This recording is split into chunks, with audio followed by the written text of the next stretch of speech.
Hello, this is RPGamer bringing you Paper Mario the Origami King review. Paper Mario has always eschewed the boundaries of what a two-dimensional being can do inside of a three-dimensional world, and the newest title in the series crimped those edges further into a world creased by the evil machinations of an origami boy gone wrong.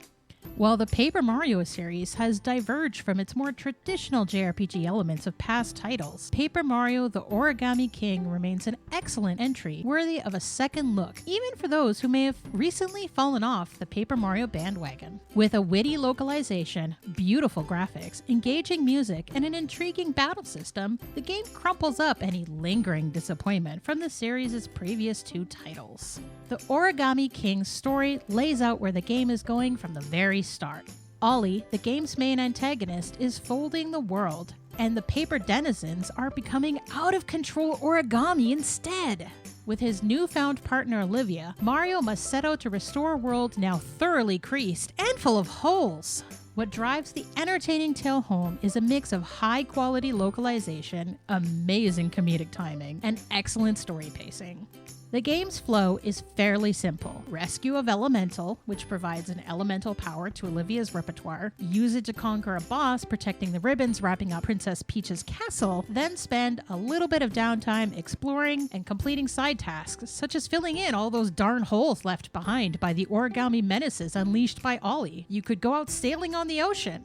Or you can conquer all the activities inside of a sprawling theme park before setting off on your adventure once again. Exploring wouldn't be anywhere near as fun without an amazing visual aesthetic and wonderful soundtrack supporting it. With 20 years of refinement under its belt, Intelligent Systems has the look and feel of a Paper Mario game down pat, and exploring the lush papercraft world never gets old. It's amazing to see how mundane places and simple objects like water or buildings large and small, and even the grass, get translated into a world that largely exists in two dimensions. Sailing the oceans and seeing fish jump out of the waves, traveling across desert dunes in a boot car, or even just traversing the rolling, grassy hills outside Toad Town all feel fantastic, especially paired with the game's solid soundtrack, with easy tones that feel great to listen to, even outside the confines of the game. However, the game definitely front-loads much of the collectibles into the first third of the game, meaning backtracking is inevitable. And while this process is aided by a pipe system and fax travel modes, having a more even spread of toads and treasures across the length of the game would really have been welcome. Combat is where the Origami King sets itself apart from previous Paper Mario titles, though it does retain certain keystones from past Mario RPGs. Mario stands in the middle of 4 concentric rings where enemies await. Players must use 1 to 3 moves to line up these bad guys, either in a single line across all 4 rings, or in a 2x2 block next to the center area. While these puzzles start out extremely easy, the difficulty does ramp up sharply, especially as the game approaches the 4th ribbon. For those able to solve the puzzles of lining up all the enemies, a bonus damage modifier is applied to all of Mario's moves that round.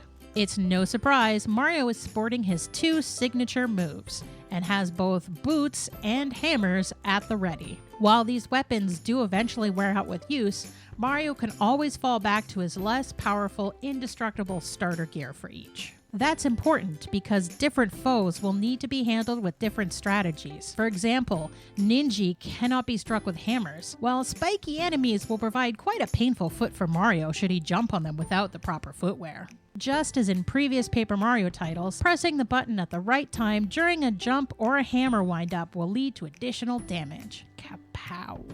For players who may find a certain setup of enemies too perplexing to puzzle out, there are optional ways to skew things in Mario's favor: coins and toads. As Mario traverses the world, he can rescue toads that have been crimped, crumpled, rolled up in holes, stuffed into nooks and crannies, jammed into fax machines, and lots of other ridiculous circumstances. These toads then fill out the stands around the combat arena and can be paid to assist Mario. The more the audience is paid, the more helpful they are, up to a maximum of 999 coins. The closer that Mario offers up to that maximum, and the more toads that are spectating, the more spectacular the results. Toads can solve enemy lineup puzzles, toss damaging detritus at foes, heal Mario, and provide timely items. Boss battles take on an additional dimension, as while the rings stay, Mario must traverse the 4 sections from the outer edge in order to attack the boss waiting in the middle. These rings must be rotated to ensure Mario passes over the needed panels to overcome each boss challenge.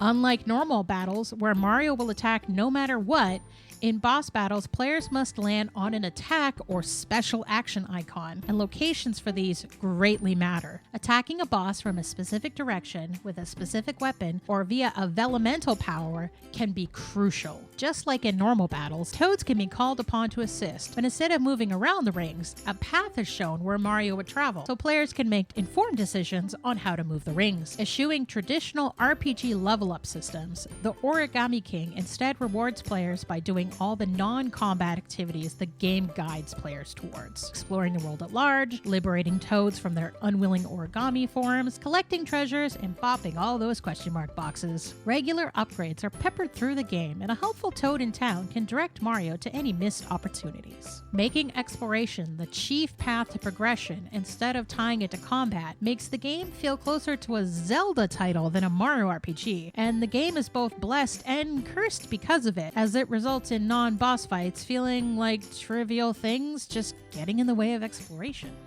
While the lack of traditional leveling may turn off some players, those who are willing to dive in and see what the game offers will be rewarded with a satisfying 30-hour experience with plenty to do. If nothing else, Paper Mario the Origami King does show there's an identity to be had between the core RPG experience of the Mario & Luigi series and the platforming experience of mainline Mario titles. We give Paper Mario the Origami King a 4 out of 5.